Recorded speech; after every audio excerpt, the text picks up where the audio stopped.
एक गांव में शामू नाम का आदमी अपने परिवार के साथ रहता था। एक दिन शामू का बेटा शामू से पूछता है, बाबा, मुझे तिशारा की कहानी सुनाओ ना। मुझे तिशारा के बारे में कुछ नहीं पता है। तो सुनो बेटा, बहुत समय पहले की बात थी। राम जी के पिता राजा दशरथ ने राम जी को और सीता माता को 14 साल के लिए वनवास के लिए भेज दिया। राम जी के छोटे भाई लक्ष्मण भी उनके साथ वनवास के लिए चले गए। भाभी माँ, राम भैया कब से जंगल गए हैं? मैं उनका पता लेकर आता हूँ, वो अभी तक आए नहीं। इतना कहने के बाद लक्ष्मण जी कुटिया के बाहर एक रेखा खींच देते हैं।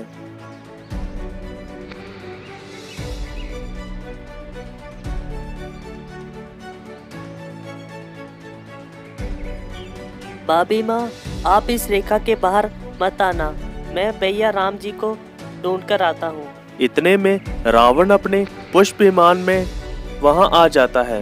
पुष्प विमान से बाहर निकलकर वह सोचता है, इस भेष में जाना सही नहीं होगा।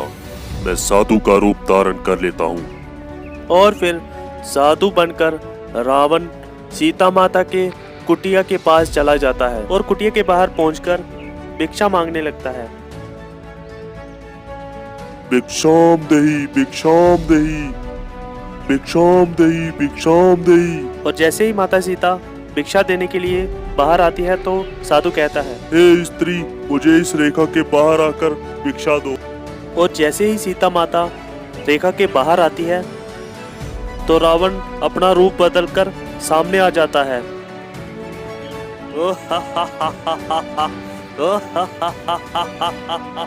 क्या कर रहा है तू? छोड़ दे मुझे रावण, छोड़ दे मुझे, तू छोड़ दे, छोड़ दे दुष्ट रावण, भ्राता लक्ष्मण, छोड़ दे मुझे दुष्ट। क्या कर रहा है तू? छोड़ दे मुझे रावण। और फिर इस घटना के बाद श्री राम और लक्ष्मण जी माता सीता जी को ढूंढने लगते हैं। इसी बीच वह वानरों के राजा सुग्रीव से मिलते हैं और उनकी मुलाकात हनुमान जी से होती है। राजा सुग्रीव और उसकी वानर सेना सीता माता को ढूंढने में श्री राम जी की मदद करते हैं। राम जी की सेना तट पर खड़ी थी और समुद्र उनके बीच था। वह लंका जाने में असमर्थ थे। तभी हनुमान जी उड़कर लंका की ओर चले जाते हैं। हनुमान जी सीधा अशोक वाटिका में सीता जी के पास पहुंच जाते हैं और सीता माता जी उनसे कहती हैं, आप कौन हैं? आप यहाँ क्या कर रहे हैं? आपको किसने यहाँ भेजा है? क्या रावण ने आपको यहाँ भेजा है? तभी हनुमान जी अपने छोटे रूप में से निकलकर बड़े रूप में आ जाते हैं। माते, मैं हनुमान, राम जी का सेवक, मैं यहाँ आपको ढूंढने के लिए आया हूँ। हनुमान, मेरे स्वामी राम जी से कहना कि वो जहाँ आकर मुझे जहाँ से जल्द ले जाएं। जी माते, अब मुझे आज्ञा दीजिए माते, राम जी मेरी प्रतीक्षा कर रहे होंगे। और जब रावण को पता चलता है कि हनुमान जी आए हैं और वह उनकी पूंछ को आग लगा देते हैं और फिर हनुमान जी अपनी पूंछ में लगी आग से लंका को जला देते हैं। हनुमान जी वापस आकर राम जी को सीता माता के बारे में बताते हैं और फिर राम जी की सेना समुद्र पर पुल बनाकर लंका की ओर चले जाते हैं।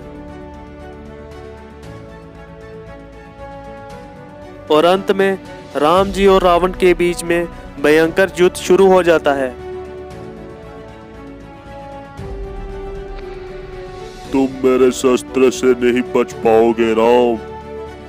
हाँ।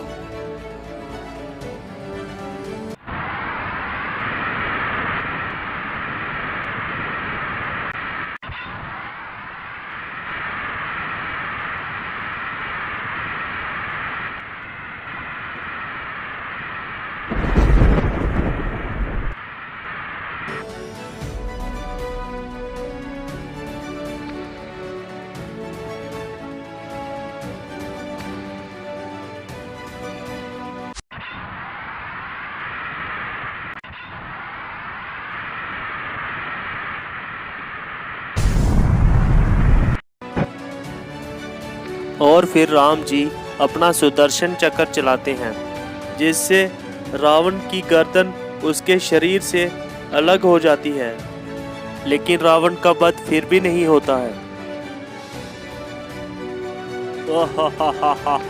मैं अमर हूँ राम।